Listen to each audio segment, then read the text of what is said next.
santuário no templo.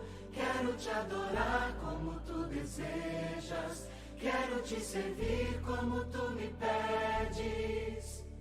Todos são bem-vindos, aqui todos somos filhos, criados pelo mesmo Pai, amados pelo mesmo Filho.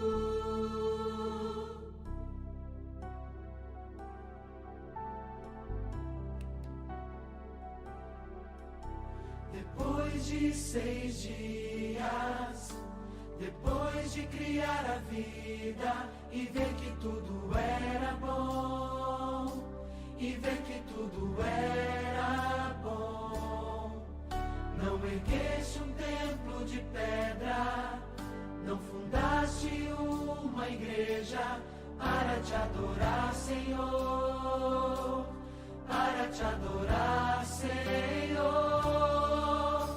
Mas o primeiro templo que criaste no Éden foi o 7º dia, onde todos podem te encontrar. Entro no teu templo, santuário no templo. Quero te adorar como tu desejas, quero te servir como tu me pedes. Todos são bem-vindos. Feliz sábado, querido amigo, querida amiga, irmão da Igreja Central de Ilhéus. Esse sábado teremos um culto maravilhoso na presença de Deus. Estamos preparando tudo para ter segurança e tranquilidade, para que você possa louvar e agradecer o nome de Deus aqui em nosso templo. Ao chegar na igreja, você será recepcionado pela nossa super equipe. Elas foram treinadas e equipadas para lhe atender melhor. Aqui você será atendido, será cadastrado no computador o seu nome para que pudesse entrar em contato com você se houver alguma intercorrência. E estaremos então dando para você um pouco de álcool gel para você já higienizar as suas mãos. Caso por algum motivo a sua máscara caia no chão ou tenha algum problema, nós temos máscaras guardadas para atender o seu caso. Além da nossa equipe de recepção lhe dar as informações, elas estarão fixadas em cartaz como esse, para que você possa então fixar na sua mente os protocolos de segurança que nós teremos aqui em nossa igreja. Ao chegar aqui na igreja, você terá um tapete higienizador para esterilizar seus pés, para que todos possam entrar seguro aqui em nossa igreja. Já ao entrar na igreja, nós temos bancos que estão marcados com essa fita. Para você que está vindo em casal, ou você que está vindo sozinho, esses bancos são reservados para vocês.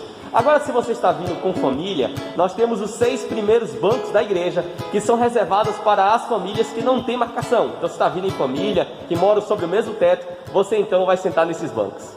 Não esqueça de sempre usar a sua máscara e traga também seu álcool gel.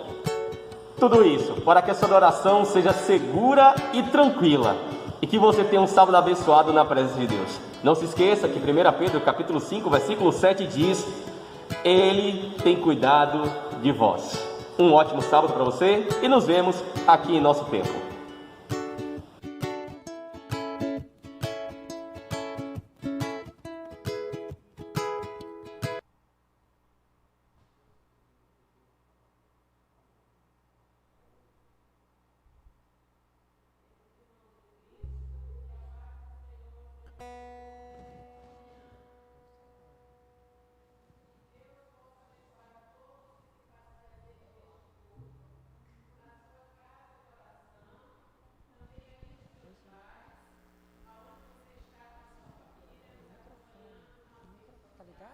Tá ligado o microfone? Tá ligado. A você que nos acompanha nesta manhã através das redes sociais em sua casa, aos irmãos que estão aqui presentes na casa de Deus, sejam todos bem-vindos à presença do Senhor neste sábado.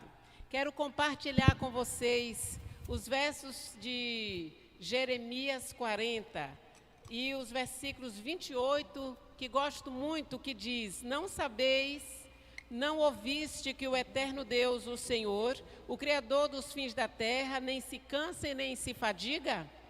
Não se pode esquadrinhar o seu entendimento. faz forte ao cansado e multiplica as forças de quem não tem nenhum valor, amém? Aqueles que não têm nenhum vigor. Os jovens se cansam e se fadigam, e os moços de exaustos caem. Mas os que esperam no Senhor renovam as suas forças, sobem com asas como águias, correm e não se cansam, caminham e não se fadigam. Amém, irmãos? Louvado seja Deus pela expressão da sua palavra nesta manhã. Que essas palavras encontrem e sirva de guaridas ao coração de todos que se faz presente neste culto. Vamos ficar em pé, e você também que está aí em sua casa, fique em pé neste momento e vamos juntos invocar o nome do Senhor através de uma oração. Bom dia, irmãos, feliz sábado, a graça e a paz a todos. Vamos orar a Deus, mas antes eu gostaria de dar um aviso à igreja e a você que nos ouve através da internet, que no próximo sábado, dia 29, estaremos começando o nosso culto às 9h30, às 9h30, porque logo após teremos uma reunião administrativa com a igreja. Então você fica bem ligadinho aí que o nosso culto, sábado próximo, será a partir das 9h30, tá certo? Vamos orar a Deus. Bondoso Deus, amado Pai que nos céus habita, graças nós te damos por tua bondade, por tua misericórdia e pelo teu amor, Senhor Deus. Somos gratos, Senhor Deus, porque em meio à dificuldade, em meio a um mundo conturbado, aonde a doença tem assolado o teu povo, as epidemias têm chegado, mas a tua palavra diz que o Senhor é conosco. E por isso, Senhor Deus, estamos alegres, Senhor Deus, queremos entregar a nossa vida em tuas mãos, Senhor Deus. Tu conheces as nossas fraquezas e as nossas debilidades, e tu sabes o que precisamos. Por isso, Senhor Deus, nos atenda segundo a tua bendita vontade, Senhor Deus. Venha ser com a tua igreja, venha ser com os irmãos que estão em casa, venha ser com aqueles também que encontram acamados, enfermos, precisando de uma cura, que o Senhor nessa manhã possa os visitar em nome de Jesus. Venha ser conosco, te pedimos e agradecemos em nome de Jesus, amém. Graças a Deus, continue em pé, você também da sua casa, vamos louvar juntos o nome do Senhor, tá? Os que estão em casa, façam de conta que está aqui. Vou caminhando, né? Sempre com Cristo.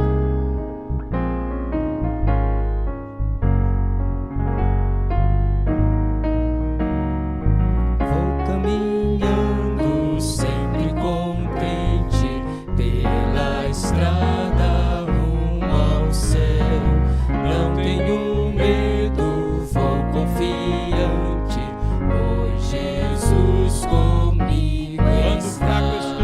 Quando fraco estou, Cristo dá-me sua mão. Juntos vamos assim, seu amor cantando.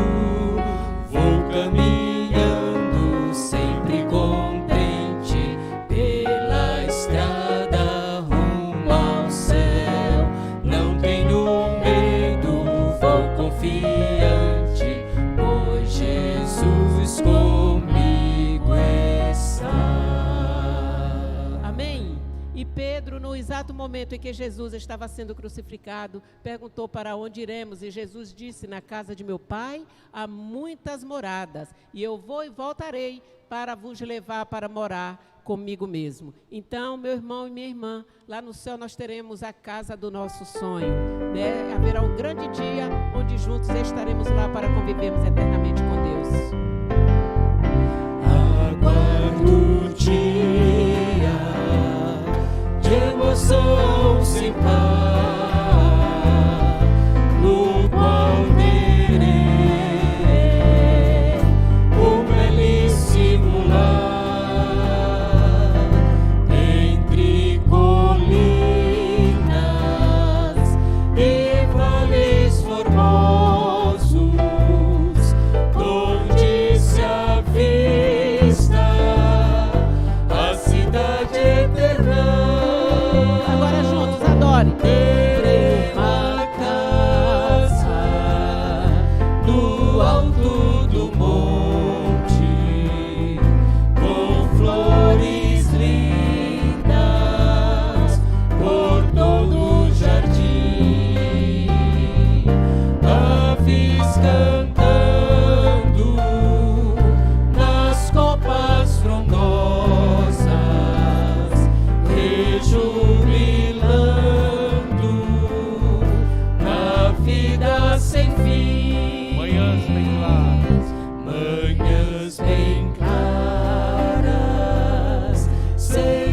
nuvens escuras,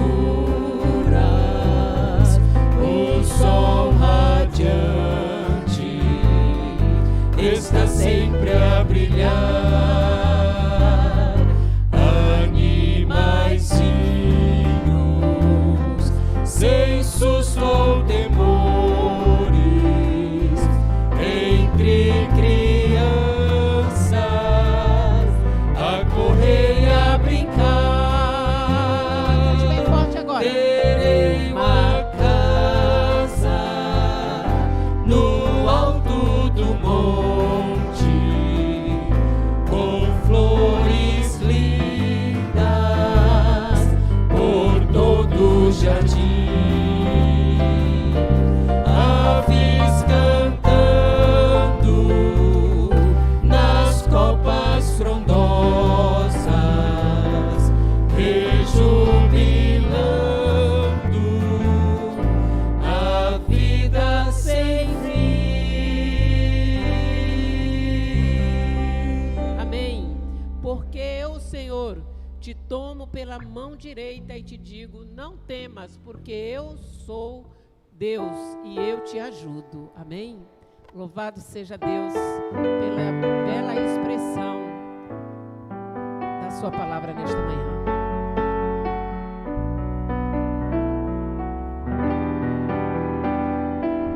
Então cante.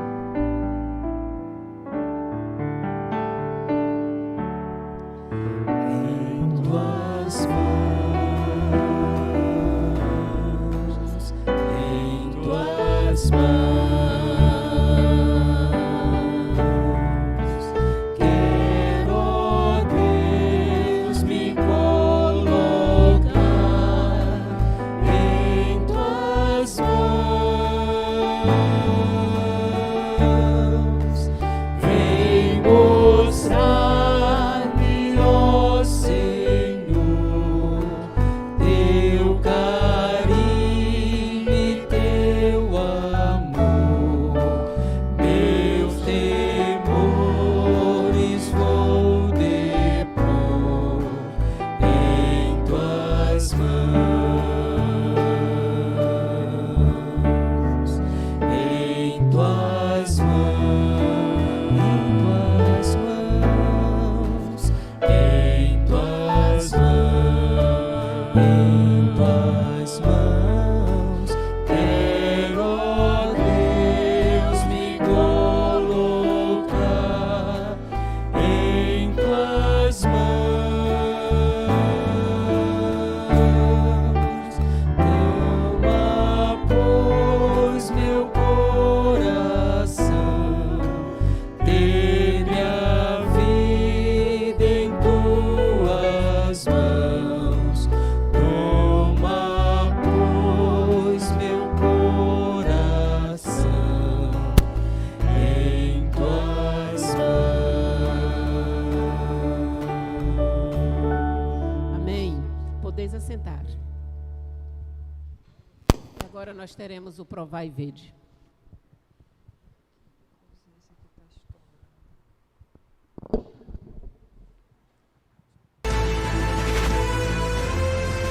Provai e vede. História de hoje: liberdade religiosa.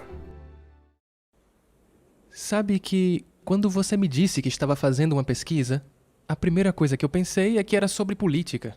Porque nesses dias, perto das eleições, o país está todo alvoroçado com esse assunto. Mas já vi que não é, ainda bem. Não, como lhe falei anteriormente, essa pesquisa tem um caráter religioso. São somente algumas perguntas, veja. Primeiro, você crê em Deus? Creio sim, creio. Você ou algum membro da família ou amigo frequenta alguma igreja? Eu atualmente não, mas tenho familiares que assistem seguidamente à igreja. Ok. E por último, você tem interesse em estudar a Bíblia?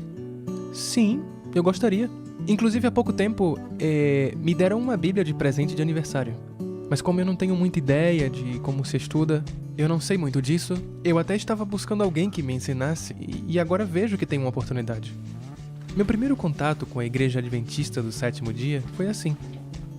O desejo de aprender mais sobre a Bíblia e entender melhor a situação do nosso país e do mundo foi o que motivou a mim e a minha esposa, com 7 meses de gravidez, a aceitar os estudos bíblicos oferecidos por aquele jovem.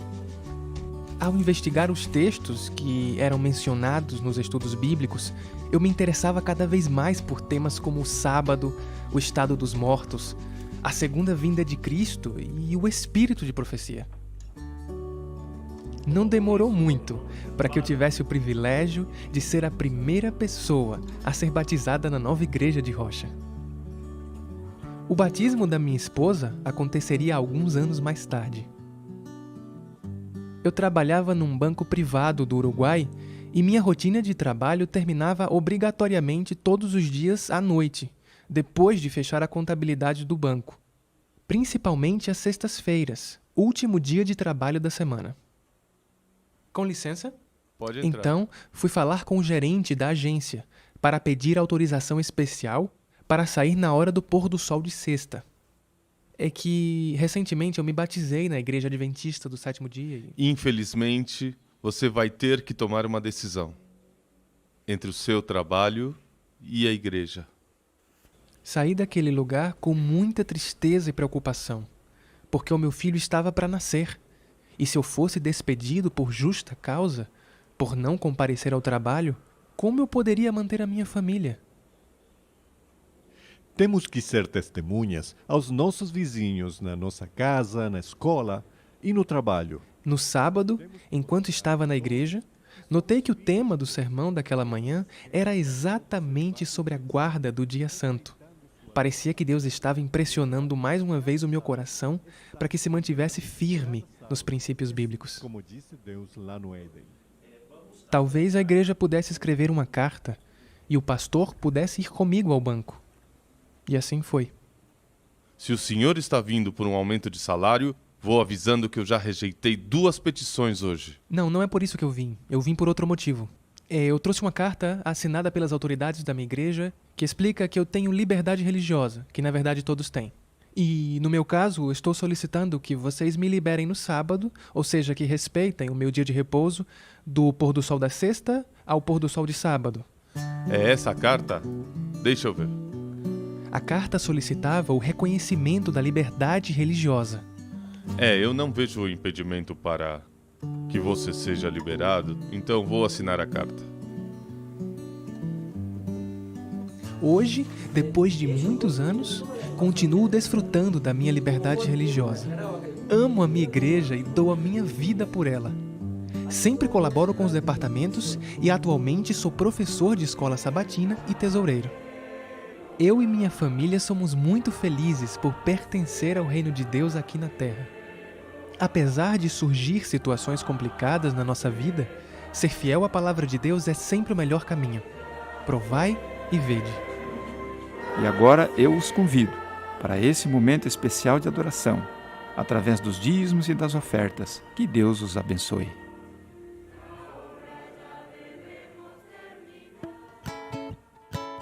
Feliz sábado, querido amigo, querida amiga, irmão da Igreja Central de Ilhéus.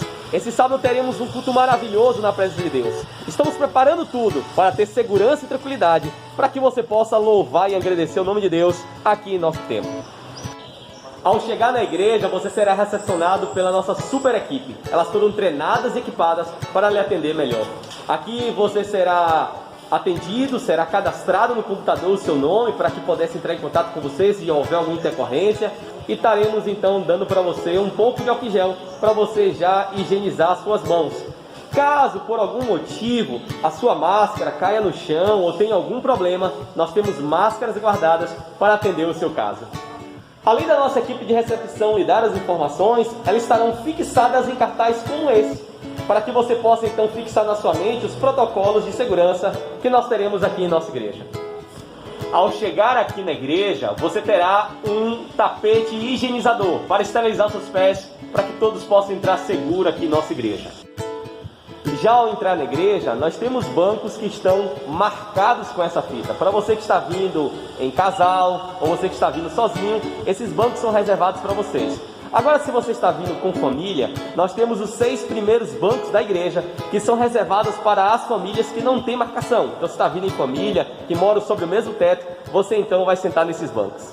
Não esqueça de sempre usar a sua máscara e traga também seu álcool em gel.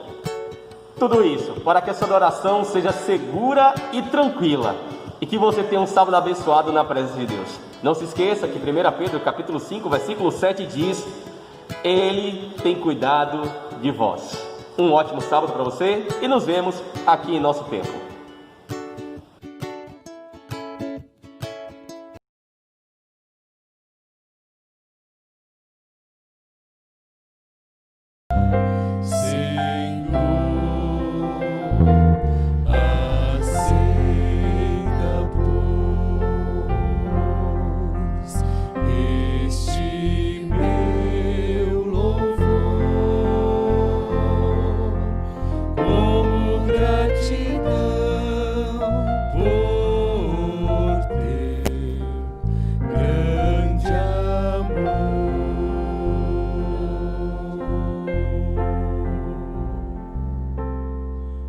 Como estamos, bondoso Deus, amado Pai que nos céus habita, muito obrigado, Senhor Deus, porque o Senhor tem cuidado de nós como um Pai zeloso. Muito obrigado, Senhor, porque o Senhor tem nos sustentado. Obrigado porque o Senhor tem mantido-nos fiel, Senhor Deus, e por isso, Senhor Deus, te agradecemos, Deus. Aqui está, Senhor Deus, um pouquinho do muito que o Senhor tem colocado em nossas mãos, Senhor Deus. E como forma de gratidão, está aqui entregue, Senhor Deus, para a Tua obra, Senhor Deus. Que esses recursos sejam usados para a Tua honra e para a Tua glória, Senhor. Abençoe os dizimistas e ofertantes, ó Deus. Te pedimos em nome de Jesus, amém.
Quando me perguntam por que há alegria em mim, querem entender como vivo tão tranquilo.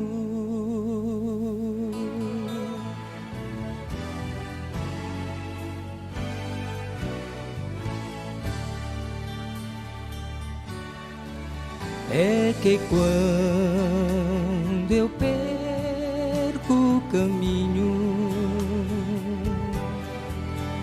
e a dúvida me acompanha, um brilho, um calor e um poder que me levanta, me dão todo amor e tudo fica claro, como um pai criou o amor do pai que é derramado em mim, vem na hora ideal renovar-me, procuro manter-me nele, tornar-me dele arrependente me perdoa.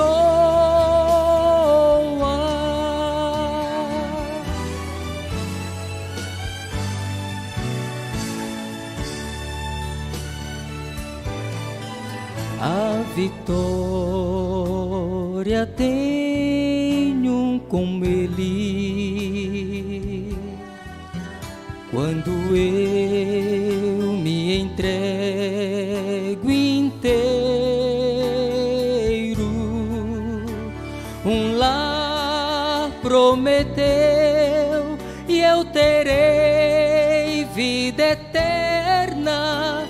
Enfim, contemplar o prêmio incomparável, a nova terra.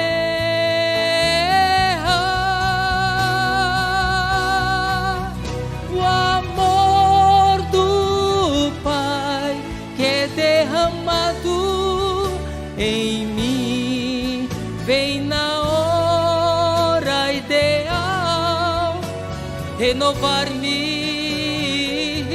Procuro manter-me nele, tornar-me dele, arrependendo-me, e ele me perdoa. O amor do Pai que é derramado em mim vem na hora ideal renovar-me. Procuro manter-me nele, tornar-me dele, arrependendo-me, e ele me perdoa.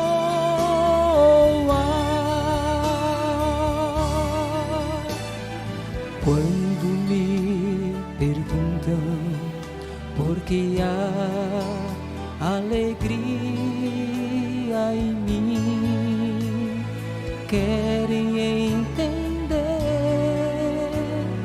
como vivo tão tranquilo, pois ele vive em mim, ele toma minha mão, minha mão.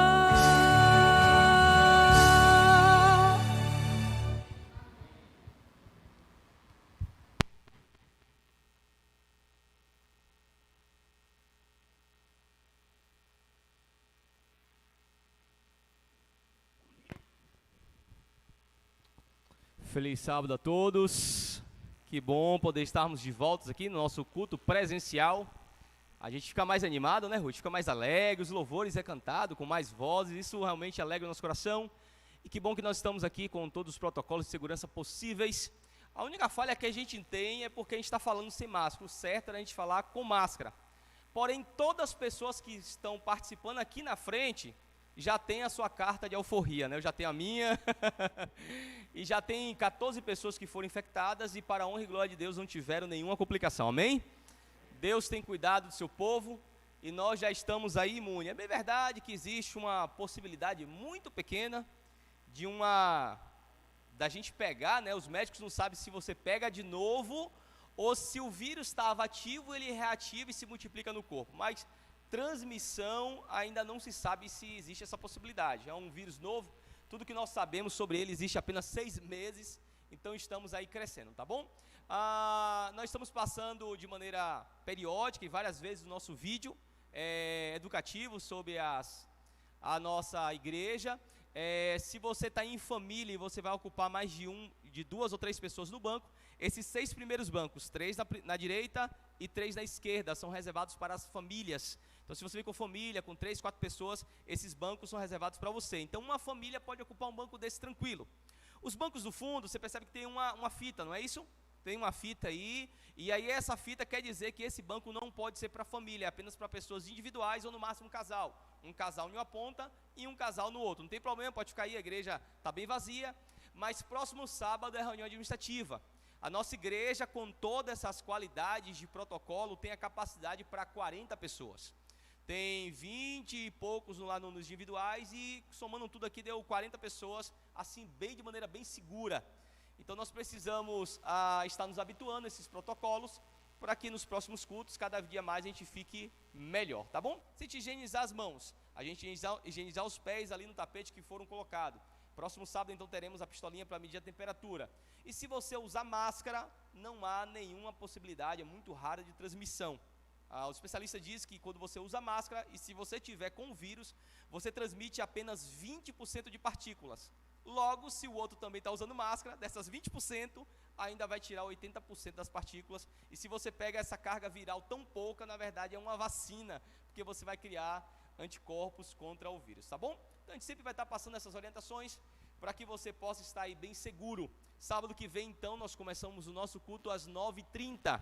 Costumeiramente, começamos a transmissão às 10, mas próximo sábado vamos começar às 9h30, e aí nós vamos ter toda a programação, e quando chegar ali um pouco 10h20, nós vamos então começar a nossa reunião administrativa. É interessante que você pesquise um pouco sobre essa nomenclatura, né, reunião administrativa, o que é, para que ela serve, como ela pode ser convocada. E o manual diz que ela tem que ser convocada com 15 dias de antecedência. Já convocamos, na verdade, até alguns meses, adiamos um período, depois adiamos o outro, e agora sim conseguiríamos fazer. Ela vai acontecer semipresencial. Então nós temos que ter um bom número de pessoas presentes aqui na igreja, para que essa seja bem feita, essa reunião administrativa, mas também, se você não pode vir por comorbidade, pela sua idade ou por alguma restrição, nós vamos ter então a transmissão via Zoom. Estamos estudando a possibilidade, existe esse recurso, estamos aprendendo mais sobre ele, que você aí de casa vai poder votar. Então, tipo assim, nós temos 7, 8 meses de comissão. Todas essas comissões nós votamos algumas coisas e ainda não passamos nenhuma dessas na plenária. Então imagine que vai ser uma comissão extensiva, uma reunião extensiva, sobre pautas determinadas sobre a comissão. Aí vamos supor que nós votamos comprar algo, e aí a secretária vai ler a ata, e aí vai aparecer no seu celular o assunto da comissão, e você clica em sim ou não, e para a secretária da comissão vai aparecer quantos votos foram sim e quantos votos foram não. É a tecnologia nos ajudando a fazer coisas que nós fazíamos antes com um pouco mais de facilidade. Mas repetindo, é bom que você esteja aqui, porque às vezes há uma pergunta, algo, a interação é maior, e seria bom se você estivesse aqui para tirar essas dúvidas, tá bom? A reunião administrativa ainda não vai ser a nossa reunião regular, que existe diferença entre as duas coisas. Uma reunião regular é uma reunião que você marca com a igreja, não precisa ser com 15 dias de antecedência, e não tem nenhum protocolo pré-estabelecido. E aqui a gente conversa, a gente bate papo, a gente discute, tira dúvidas, mas a reunião administrativa, como o próprio nome diz, ela é administrativa. Ela tem uma pauta a ser seguida, e ela não é aquela reunião que a gente bate papo, que a gente discute, não. É aquela que a gente vai votar aquelas coisas que são essenciais na nossa comissão. E como teve muitas comissões, né, até hoje, então possivelmente ela vai se estender toda essa reunião com essas pautas que nós votamos nas comissões, tá bom? Vamos apresentar também um pouco do novo projeto da igreja.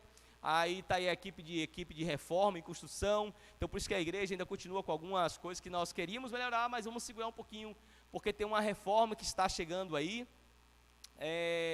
Não sei se você sabe, mas só para atualizar, nós já estamos com 100 mil para essa reforma, diga amém. Eu ouvi o amém aqui até do YouTube, eu ouvi o amém, né? Falou, bem, eu ouvi aqui, né? E nossa meta é chegar a 500 mil, já temos 100 mil, sem nenhuma campanha, sem nenhuma propaganda, né, Rubem? A gente não fez nenhuma propaganda esse ano, não fizemos nada, de maneira natural a igreja chegou a 100 mil. Claro que essa metade é dado pela igreja, e quando chega a essa metade de 50, a associação entra com mais 50.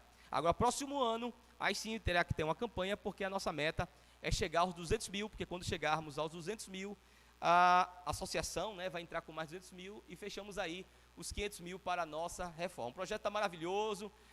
Em algum momento aqui Gil vai apresentar para vocês, quem sabe já nessa reunião administrativa, e com certeza será para a honra e glória de Deus. Abra sua Bíblia em Êxodo capítulo 4, verso 2, para a meditação desta manhã.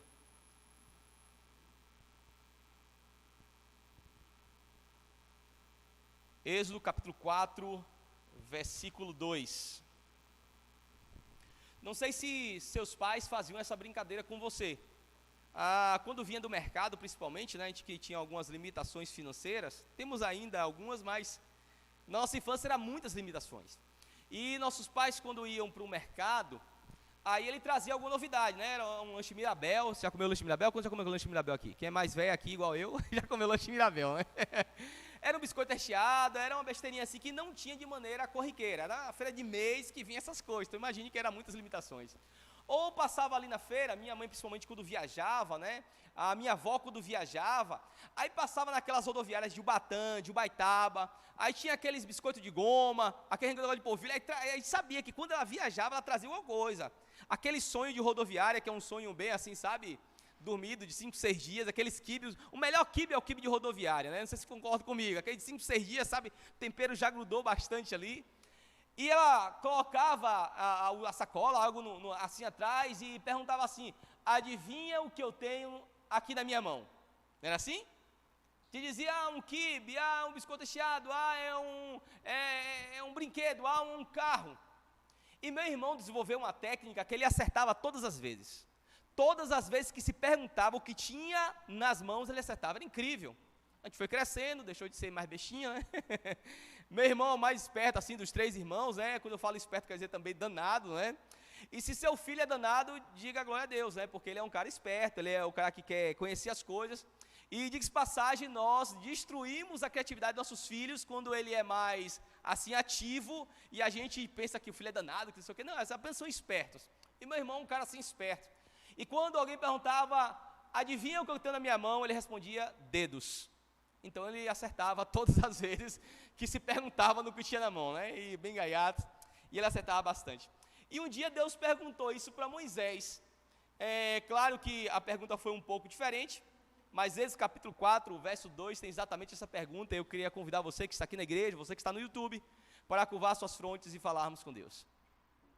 Querido Pai, nós nesta manhã queremos colocar a nossa mente cativa ao Teu Santo Espírito. Que privilégio, Senhor, abrir a Tua palavra, lê-la, discorrer sobre o significado de cada ponto da Tua palavra e permitir que Teu Santo Espírito traduza aquilo que o ser humano não pode fazer aos nossos corações. Que a nossa mente, que o nosso coração esteja ligado ao trono da graça nesse momento. E que a influência, Senhor, do Teu Santo Espírito pairando nesse templo e nessa casa, com essa família, possa nos conectar ao Senhor, para assim recebermos de Ti a mensagem desta manhã, em nome de Cristo Jesus. Na minha Bíblia diz assim: perguntou o Senhor, que é isso que tens na mão? E ele respondeu, um bordão. A brincadeira foi Deus fazendo com Moisés, né? Obrigado, meu amigo, você é um cara de gente boa, viu? E Deus pergunta para Moisés uma pergunta que não foi fácil para Moisés responder. O que é que você tem na sua mão? Sua Bíblia diz o quê? A minha diz um bordão, a sua diz o quê aí? Uma vara. Tem outra tradução aí diferente? Não? É isso mesmo, um bordão, uma vara, um pedaço de pau, os galhos secos de uma árvore qualquer. Moisés estava ali na sua função de pastor, né, de ovelha, cuidava do seu rebanho.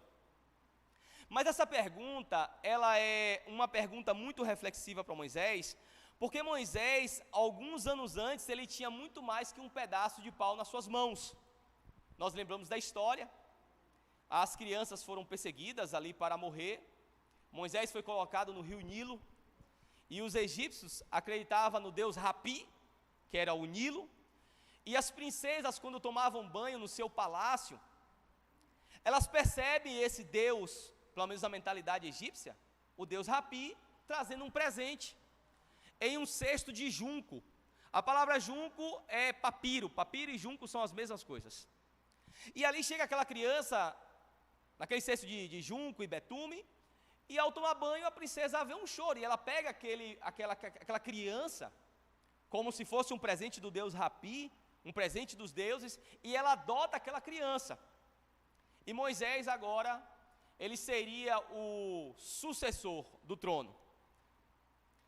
Se sabe, pelo menos na história, que esse rei, esse faraó, ele não tinha filhos homens. Existia princesa, a Bíblia diz de princesas. E uma das princesas com um nome muito estranho chamado Hatshepsut, que possivelmente foi a mãe adotiva de Moisés. No Museu do Cairo ainda existe alguns artefatos dessa mulher que foi considerada uma das mulheres mais poderosas do Egito. Se ela assumiu o trono, uma mulher, significa então que Faraó não tinha filhos homens. Significa que se de verdade Hatshepsut fosse mãe de Moisés, a estátua que está no Museu do Cairo não seria dela e sim de Moisés. Moisés recusa o maior império do planeta Terra. Quem sabe nunca houve e nunca haverá um império tão grande como o Império Egípcio.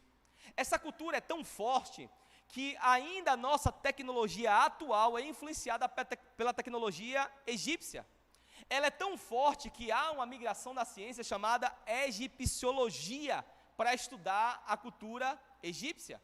E até hoje, com toda a tecnologia existente do mundo, não se consegue replicar as pirâmides do Egito e não consegue se replicar o templo de Abu-Simbel, que em apenas 2 vezes no ano, uma não é exatamente a data, não me lembro, mas é uma tipo assim, 23 de outubro e 23 de novembro, o sol entra dentro desse templo. Lá existe 4 deuses na mentalidade dele, e o sol entra desse templo, ilumina 3 deuses e um sempre fica no escuro, porque ele é o deus da escuridão. E juntou vários países, Rússia, Estados Unidos, porque queriam replicar esse templo, e com toda a ciência hoje que a NASA tem para levar um homem à lua, não conseguiram replicar o templo de Abu-Simbel. Então até se hoje se espanta com a sapiência dos egípcios, e Moisés seria o herdeiro de tudo isso. Ele iria herdar na sua mão uma ega. Se você ver figuras de Faraó, você vai ver que ele está sempre com o seu braço cruzado, não é assim? Que é a posição de Osíris. Numa mão ele tem um chicote, que é símbolo da servidão, porque todos os outros eram servo. E na sua outra mão tem uma ega, que é tipo um cajado, sabe, assim, pequenininho, mas não é um pedaço de pau, é um ouro, né? Quem sabe aí de não sei quantos quilates, com pedras preciosas.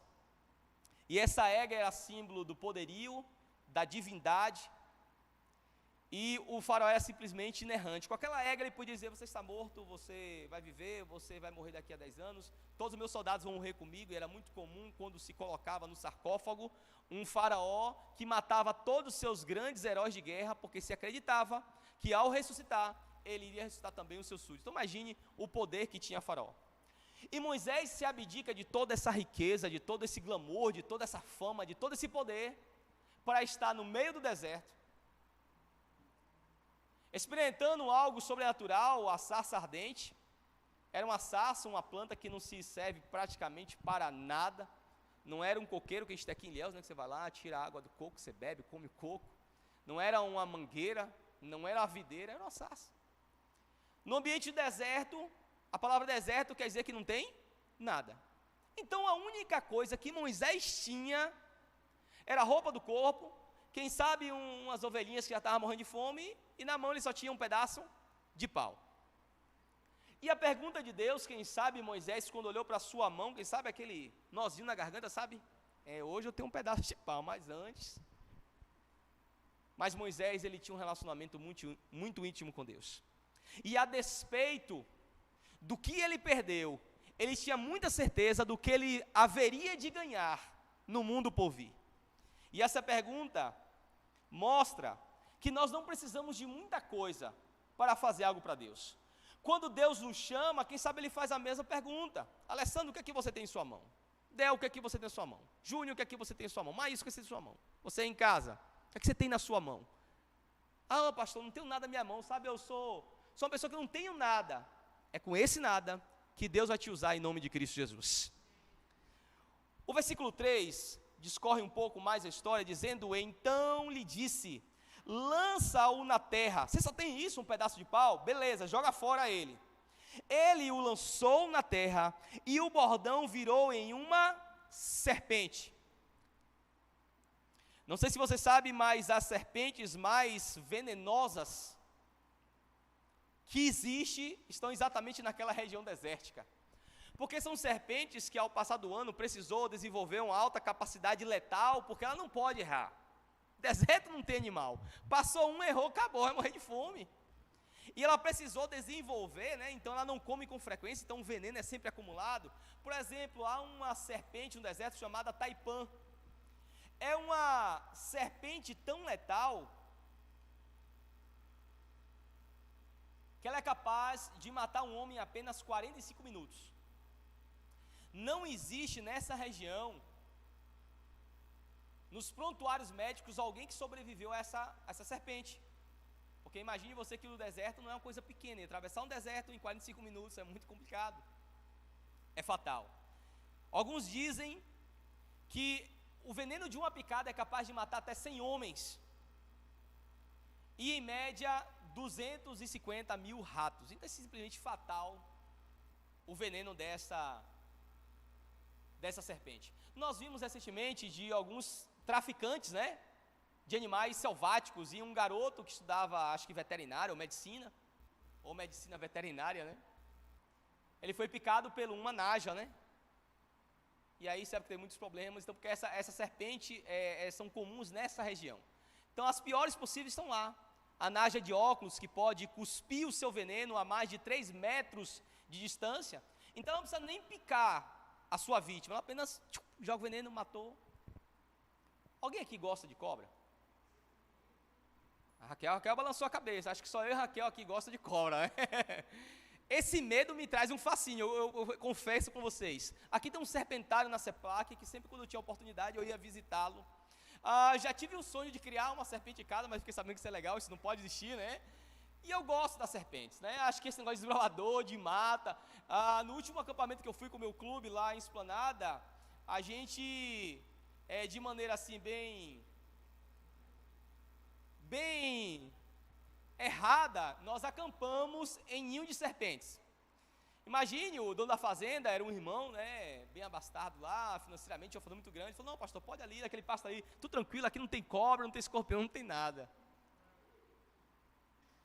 E aí eu vou para a cozinha e eu vejo uma pele de serpente. Eu, desbravador, já sei que a serpente na muda, ela deixa, então possivelmente ali haveria um ninho, porque era bem pequena a pele, então serpentes novas estavam crescendo, desenvolvendo, o ninho estava ali perto. E aí fomos dormir, a gente dormiu de taipiri, quem Israel sabe que não é barraca, é um pedaço de pau, uma lona. Eu nunca durmo em barraca, eu sempre pego a minha rede, jogo na árvore e pronto, não tem cobra, não tem serpente que vai me pegar ali, né? E aí quando a garota dormiu, ela começou a gritar, pastor, tem algo debaixo da minha perna. Era uma cascavel. Sabe, as fraquinhas aqui estavam lá, né? Aí eu peguei a serpente, coloquei num balde, guardei ela para levar depois. E aí eu fui vendo algumas coisinhas, acendemos 7 fogueiras, não tem nada a ver com 7, não tem nada espiritual, porque o fogo espanta as serpentes, e decidimos então dormir na sede da fazenda. E de dia a gente voltava, porque as peçonhentas, ela tem um costume noturno. Mas eu fiquei fascinado, porque quase que eu levo aquela cascavel para casa. Eu falei, não, tem que devolver, é da natureza, né? Israel conserva a natureza, não pode. Mas a maioria das pessoas, quem sabe 90% aqui, só eu e Raquel, toda outra igreja não gosta de serpente. Eu creio que Moisés, apesar que estava familiarizado com elas, mas não gostava muito dela, não. E não era, sabe, uma jiboia pequenininha, que não tem veneno. Não era uma Cainã que todo mundo cria. Não era essas coisas não. Era desse tipo aqui, ó, taipã e naja cuspideira. E Deus pegou aquele cajado, que era um simples pedaço de pau, e Deus começou a falar, aquilo que você tem, eu vou fazer milagres. Joga isso fora, seu somônio é uma serpente. E Deus falou, você está com medo? Raquel, que gosta também de cobra, né? Quem é desbravador aqui, a serpente a gente pega pela cauda ou a gente pega pela cabeça? A gente, Rubem, coordenador desbravador, pela cabeça. Você pega um pedaço de pau, né, que tem um ganchinho, eu sempre faço isso. Não se cutuca a cobra com vara curta, né? Tem que ser grandinho, 1,5 metro e tal. Colocou o ganchinho na cabeça da serpente, a gente vai lá com cuidado, segura na boca, já foi, tá tudo certo. Não tem problema. Mas Deus falou, Moisés, pega na cauda.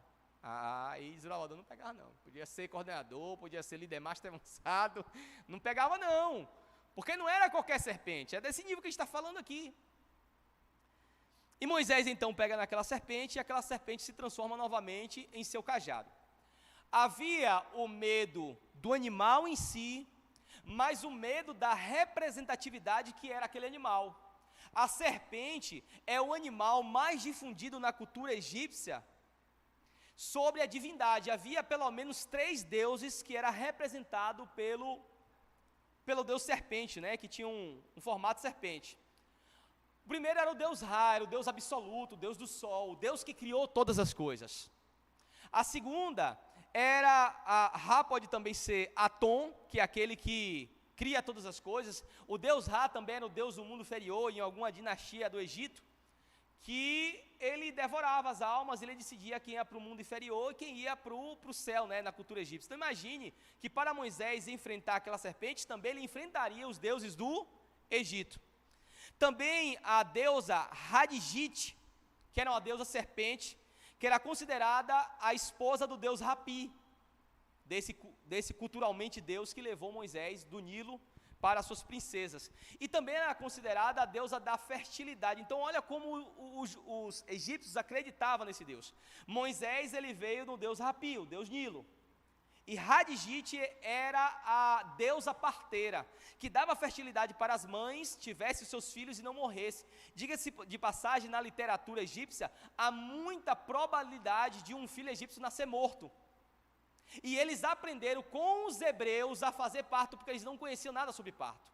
E era muito comum a mulher dar à luz e esse filho nascer morto. Então, quando um filho nascia vivo, e isso é uma coisa rara entre os egípcios, se atribuía aquela vida à deusa Hadjit. E aí eles entenderam, Moisés também entendeu, que Deus iria subjugar todos os maiores deuses do Egito. Versículo 6 a 7, Moisés recebe mais uma outra prova. E Deus fala com ele, no versículo 6 e no versículo 7. Disse mais o Senhor: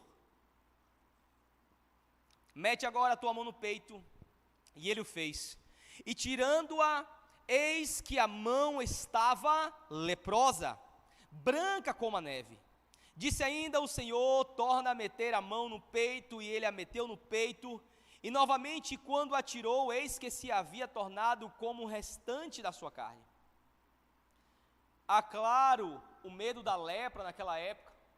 Diga-se passagem, a cultura de ter cidades de refúgio para colocar os leprosos não viviam na cidade, moravam nessas aldeias de refúgio. Quem criou isso foram os egípcios, porque eles tinham um pavor, porque se acreditava que era transmissível e se acreditava que era o castigo dos deuses. E Moisés coloca agora a mão no seu peito, quando ele tira, lepra, que era chamado Tissaraat, a maior maldição que um Deus poderia lançar sobre o seu servo. E quem sabe, porque Moisés se criou nessa cultura, ele lembrou que a lepra era símbolo do castigo dos deuses. Colocou novamente sua mão sobre o peito, e quando ele tirou, sua mão estava curada. Deus está dizendo: eu sou um Deus maior do que qualquer Deus do Egito. E Moisés foi pegando confiança. Deus foi dando provas que estava com ele, porque a missão dele era tirar em torno de 2 milhões de pessoas da escravidão e levar essa pessoa para outra terra, para uma terra, sabe, que ainda para ele era muito desconhecida, e enfrentar o faraó, que era o próprio símbolo do Deus. Era tão comum essa defesa da serpente, que todo faraó usava uma serpente na sua coroa, como símbolo que esse Deus Ra seria a sua proteção também na guerra. Interessante, né, que a pergunta inicial do texto que nós lemos, que Deus fez para Moisés, qual é a pergunta que Deus faz? O que você tem na tua mão? Deus não pergunta a Moisés o que é que você não tem. E às vezes Deus, quando nos chama para o desafio, a gente começa a dizer o que a gente não tem. Eu não tenho dinheiro, eu não sei dar um estudo bíblico, eu não tenho oratória, eu não sei pregar, eu não sei fazer isso, não sei fazer aquilo, eu não tenho respaldo, as pessoas não vão me ouvir, as pessoas não vão me dar moral, não vão me dar crédito, eu não sei fazer isso, eu não sei fazer aquilo. Normalmente Deus, quando nos chama um desafio, nós começamos a dizer aquilo que nós não temos. Como Moisés: Senhor, está difícil. Não, o povo não vai dar crédito não, moço. Eu matei um egípcio, eu sou assassino. O meu povo já falta tanto tempo que eu não estou com eles, eles não vão acreditar em mim não.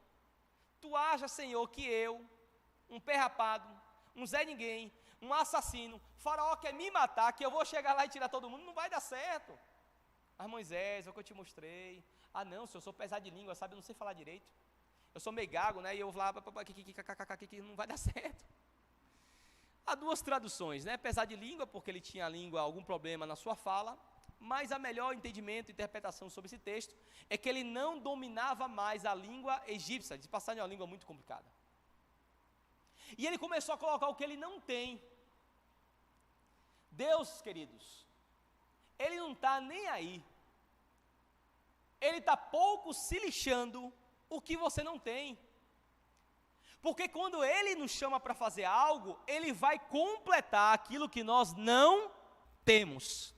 A pergunta que ele faz para você nessa manhã, o que é que você tem? Pega o que você tem, até um nada que você tem, vem a mim, que eu vou fazer de você uma grande pessoa em nome de Cristo Jesus. Às vezes nós queremos ficar, pensando em vários planos mirabolantes, nós temos planos, temos que planejar, é verdade? Mas às vezes Deus usa pessoas simples, pessoas às vezes até incultas, para ser usado por Ele. Eu lembro muito da história, acho que até já contei essa história aqui, de uma irmãzinha que não sabia ler nem escrever. A leitura dela que ela tinha apenas da Bíblia, aprendeu a ler na Bíblia. E depois de muito cansaço e doença da vida, ela parou de evangelizar porque não podia se locomover. E aí ela passava muito tempo da vida dela no médico. Ela pensou, já que eu estou indo para o médico, eu vou evangelizar quem? Os médicos. Mas como é que é uma mulher que não sabe nem ler, inculta, vai evangelizar os médicos? E ela disse que chegava no médico e começava a dizer os problemas que ela tinha, o médico ia receitando, ela falou, doutor, estou com muitos problemas, sabe? O que é? Rapaz, estou assim meio mal, sabe? Desanimada, essas doenças que vêm na minha vida, sabe? O senhor podia me ajudar? Posso te ajudar sim. Eu me animo quando eu leio a Bíblia, só que eu não sei ler. O senhor podia ler um texto da Bíblia? Não, horário, tem muita gente. Mas doutor, o que é isso? Uma senhora de idade, só tem idade de ser meu filho, o carinho que eu tenho para o senhor, é só um textozinho só. Tá bom, me dá a Bíblia aí. Lê aí, tal, ela diz os textos, ela já dava estudo bíblico. Lê aí, capítulo tal. Eu vou, abre aí. O que é que diz aí? Então para ser salvo a gente tem que crer em Jesus, né? Abre aí, tal lugar.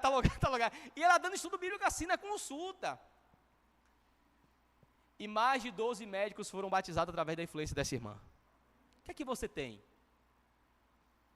A incapacidade de ler e escrever? Coloca na mão de Deus que vai dar certo. E Moisés começa a colocar esses desafios diante de Deus. E Deus fala uma coisa para Moisés interessante no versículo 11. Abre sua Bíblia no versículo 11. Respondeu o Senhor: quem é que fez a boca do homem? Você é pesado de língua? Você não sabe falar? Mas tu sabe quem fez tua boca? Ou quem faz o mudo, ou o surdo, ou o que vê, ou o cego? Não sou eu, Yahweh? Não sou eu, o El Shaddai? Não sou eu, o Deus Todo-Poderoso? Não sou eu, Deus Criador? Não sou eu, Deus autossuficiente? Não sou eu, o Deus que está te chamando?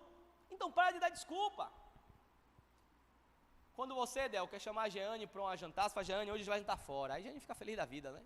Aí você chega lá, no restaurante, aquele ali da churrascaria ali, tem um bocado de coisa vegetariana também, ali do Pontal, né? Recanto Gaúcho, né? Que a gente vai lá comer os vegetais que estão ali, que tem muita variedade. Aí chega lá, você vai jantar, você fala, Jeane, você paga a conta. Como assim, Del? Você me chama para jantar e eu vou pagar a conta? Porque quem chama tem que pagar a conta. Com Deus é a mesma coisa. Se Deus está te chamando, Ele vai pagar a conta, diga amém. Se Deus está te chamando, aquilo que está faltando, Ele vai completar. E Deus está nos chamando diariamente para pregar o seu evangelho. Na meditação de 1995, há um texto muito bonito de Ellen White que ela diz: não devemos confiar nas nossas próprias mãos, temos que depositar o eu nas mãos de Deus. Ela diz: nossa falta de fé é razão de não termos presenciado mais do poder de Deus, exercemos mais fé em nossa obra do que nas que Deus realiza por nós. É por isso que não vemos mais cajado se transformar em serpente. É por isso que nós não conseguimos mais libertar as pessoas da escravidão. É por isso que nós temos tanta falta de fé, porque não exercemos a nossa fé quando somos provados.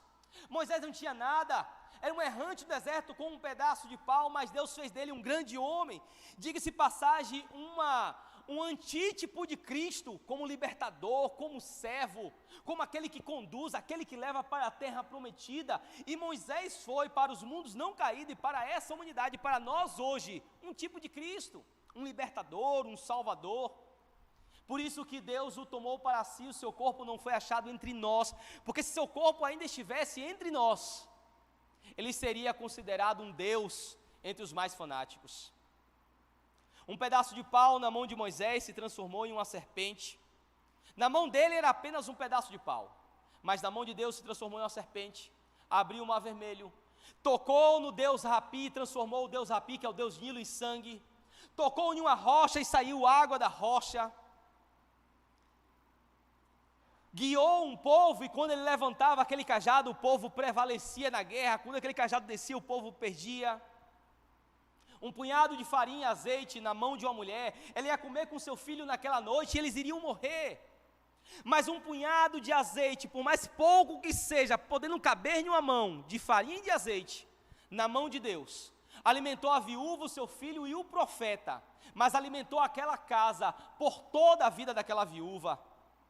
300 homens contra 120 mil não seria nada, seriam esmagados, seria uma missão suicida, mas 300 homens na mão de Deus, conseguiu vencer o maior inimigo do povo de Deus, apenas 300 homens, com cântaro, trombeta e com tocha. Estive no vale de Elá, o vale onde foi traçada também uma grande guerra entre os filisteus e entre o povo de Deus, e cansado do sangue, de tantas pessoas morrerem, fizeram um acordo que um herói de um lado sairia e o outro herói do outro, e quem vencesse a guerra vencia tudo. De um lado estava o gigante Golias. E eu peguei até uma pedra daquele local, sabe? Porque disse que Davi pegou uma pedra, né? Alguns dizem que essa pedra é uma pedra roliça, eu achei uma pedra redondinha, eu falei, vou pegar, porque possivelmente pode ser parecido com essa. Eu tenho lá em casa uma pedra do Vale de Elá. E uma pedra é uma pedra. Ninguém vai para a guerra com uma pedra. Na mão de Davi seria apenas mais uma pedra, mas na mão de Deus, derrotou o maior, não povo, mas o maior pessoa, inimigo do povo de Israel, através de Deus.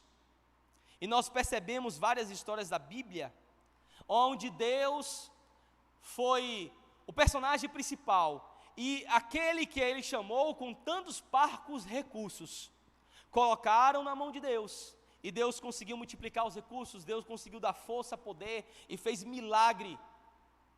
E Deus está fazendo essa pergunta para você nessa manhã: o que é que você tem na sua mão? Quais os desafios que Ele está te chamando para você fazer, e você colocando várias desculpas, você colocando vários empecilhos. Deus está te perguntando: pega tudo isso e coloca na minha mão, porque eu quero fazer um milagre na sua vida, em nome de Cristo Jesus. Eu fico imaginando quando a igreja central, a igreja da Tapera, a igreja do Basílio, a igreja do Cabral, a igreja da Conquista também se colocar nas mãos de Deus. Quando a sua família for colocada na mão de Deus, quando você verdadeiramente, sem reserva, sem medo, quando você sem nenhum muro se colocar de verdade na mão de Deus e dizer assim: o que é que você quer que eu faça? Não importa as consequências, não importa os empecilhos, não importa as minhas limitações, não importa o que eu tenho na minha mão, Senhor, o que é que eu faça? Quando fizermos isso, nós iremos provar o que Ellen White diz que ainda não vemos no nosso meio. Nós veremos mais dos milagres de Deus na nossa vida. Não é mais na igreja, não é na família, mas eu digo também na nossa vida veremos mais milagres, se exercermos a nossa fé dessa maneira. Uma história diz que um irmão que era alta patente da polícia no Rio de Janeiro, e Rio de Janeiro tem que ser um cara bem experiente, né? Tem algum policial aqui não, né? Qual a maior patente assim da polícia? É general? É coronel, exatamente, coronel. E ele era coronel da capital. Existem 2 coronéis do Rio de Janeiro, da capital, do interior, quem chama da cidade ali, né?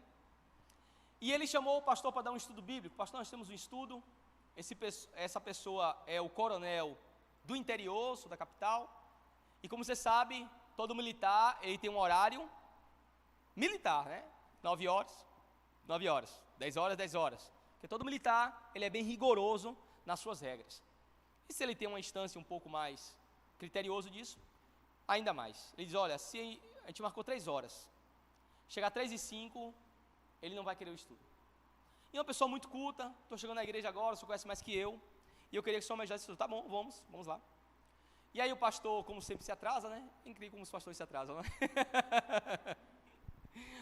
Como sempre, muitas tarefas a fazer, às vezes nós trabalhamos como um bombeiro, né? Nós temos um compromisso, mas no meio daquele compromisso houve uma intercorrência que é inadiável, e a gente começa a ponderar o que é mais grave. Esse que é grave a gente precisa atender o que é mais grave, como um médico que tem vários enfermos e precisa de escolher quem vai atender pelo seu nível de gravidade. E às vezes acontece isso muito no nosso itinerário pastoral, a gente coloca o nosso itinerário, mas a gente percebe que às vezes tem que mudar por um motivo ou outro. E o pastor chegou, o trânsito do Rio não é muito bom, entrou o pastor aí, o coronel, ficou muito irritado, pastor, o horário tá, rapaz, e o pastor explicou, tudo bem, então vamos orar e vamos embora. E quando está chegando perto da casa daquele coronel, tinha uma blitz. A blitz aqui, Del já fez algumas blitz, né, Del? É uma motinha ali, né, Dudu? SMT era a cidade que eu morava, que é Sutran. Coloca o carro, liga o giroflex para dar um alerta, e ali, para você. Quando a polícia quer fazer o que a gente chama de baculejo de verdade, aí no Rio de Janeiro chama de espinha de peixe. Um carro aqui, e a pessoa tem que ir fazendo zigue-zague e para. Se parar, não é só pedir habilitação e os documentos do carro, é revistar todo o carro em busca de drogas. Aí abre capô, abre banco, tira toda a mercadoria que tem, e o pastor já começou a suar frio, já estava perto de chegar o horário, 3 horas, e o pastor ficou preocupado, irmão, e agora? A gente vai passar essa blitz, se a gente parar, a gente não vai chegar, o coronel não vai querer o estudo bíblico. E o irmão olhou assim para cá do pastor, deu uma tapa assim no painel, pastor, o senhor esqueceu que eu sou o coronel? Se eu quiser, eu mando essa blitz toda parar e todo mundo embora, está preocupado em passar em blitz? Vamos para frente? E a gente fica como aquele pastor. O coronel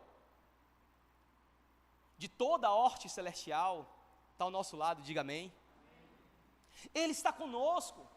O nosso general é Cristo. Ele está caminhando com a gente, Ele está no nosso carro, Ele está no nosso dia a dia, está no nosso trabalho, está com os nossos desafios. Ele, quem sabe, Ele não se manifesta mais uma vez de uma sarça ardente, mas Ele arde em nosso coração.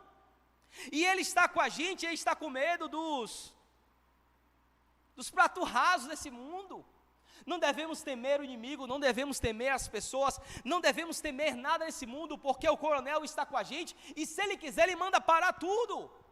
Ele abre, Ele fecha, Ele dá voz, Ele tira a voz, Ele dá visão, Ele tira a visão, Ele faz prosperar, Ele faz retroceder, Ele pode fazer o impossível na nossa vida, se assim nos colocarmos nas mãos desse poderoso Deus.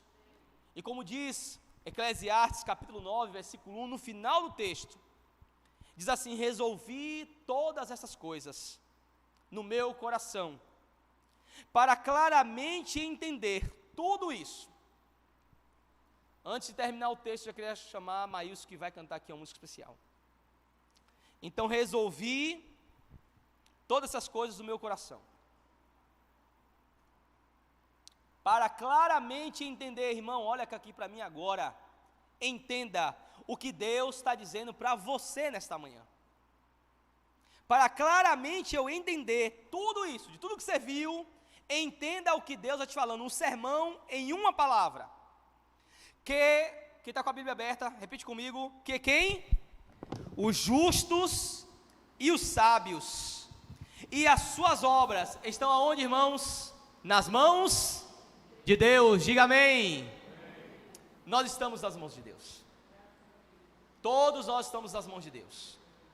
Você está na mão de Deus, a sua família está nas mãos de Deus, a nossa igreja está nas mãos de Deus, a liderança dessa igreja está nas mãos de Deus, o pastor dessa igreja está nas mãos de Deus, a associação, a união, a divisão, a igreja geral está nas mãos de Deus. A crise vai e a crise vem, mas essa igreja está nas mãos de Deus.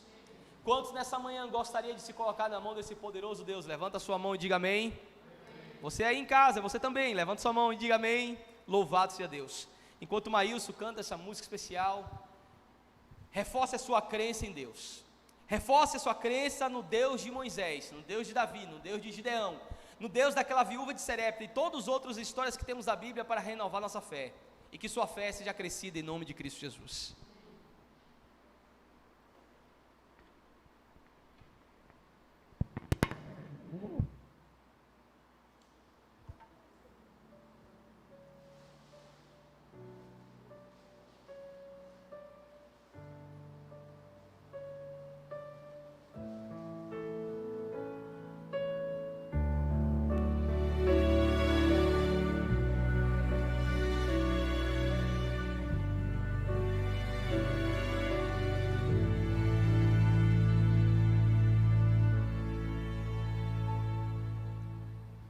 Eu vejo um mundo carente de esperança.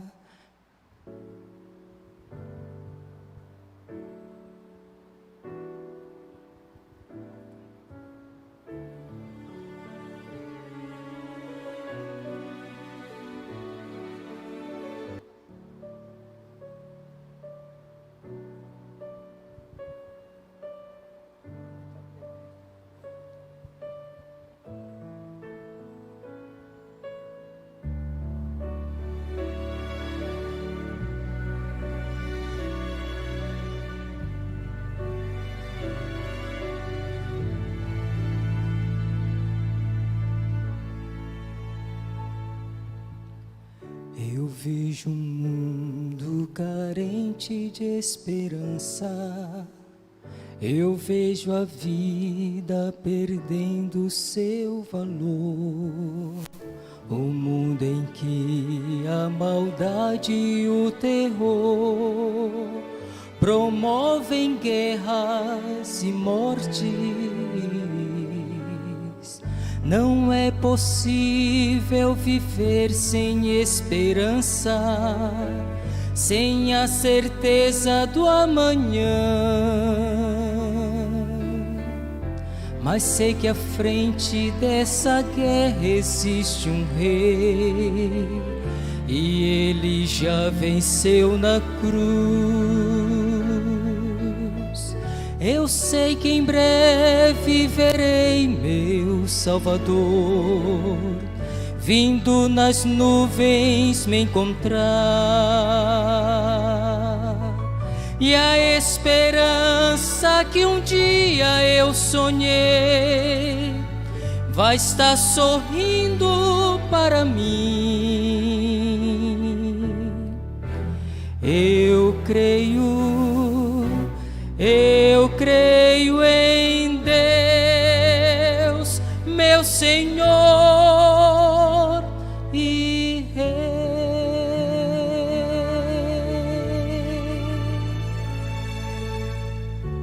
A cada dia o mal se multiplica, mostrando ao mundo que o fim já começou.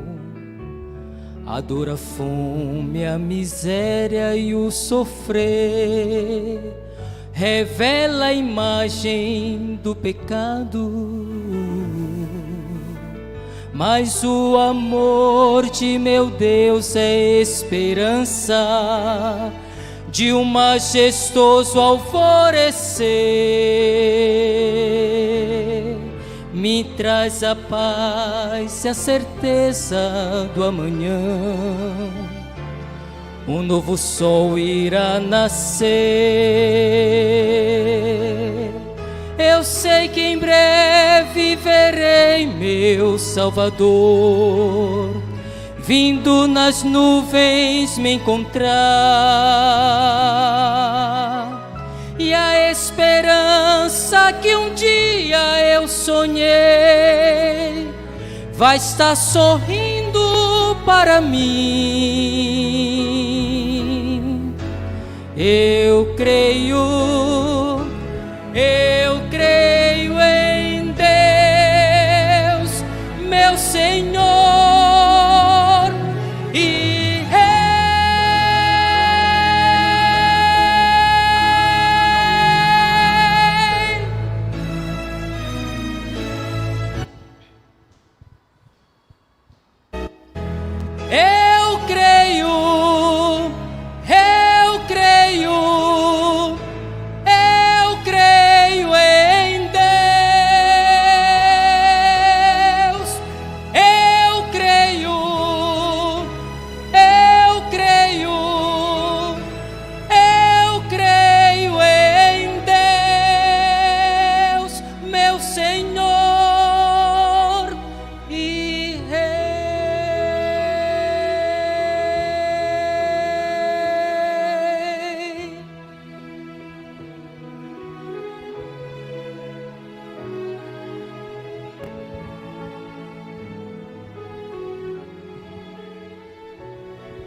Vamos orar. Querido Deus, nós cremos no Senhor. Não são apenas histórias contadas e relatadas teologicamente. São histórias que fazem arder o nosso coração, que reaviva o nosso espírito e que aumenta a nossa fé em Ti.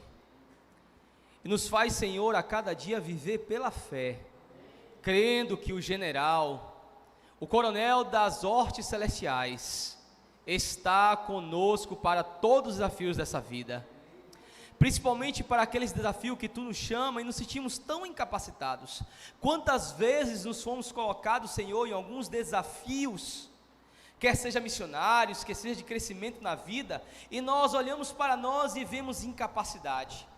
Mas o Deus Todo-Poderoso nesta manhã nos mostrou que é maior do que todos os deuses deste mundo, se mostrou presente e maior que as nossas limitações, e por mais que não tenhamos nada em nossas mãos, o Deus que foi capaz de criar 14 bilhões de anos-luz do nada, pode fazer do nosso nada um universo poderoso em nome de Cristo Jesus.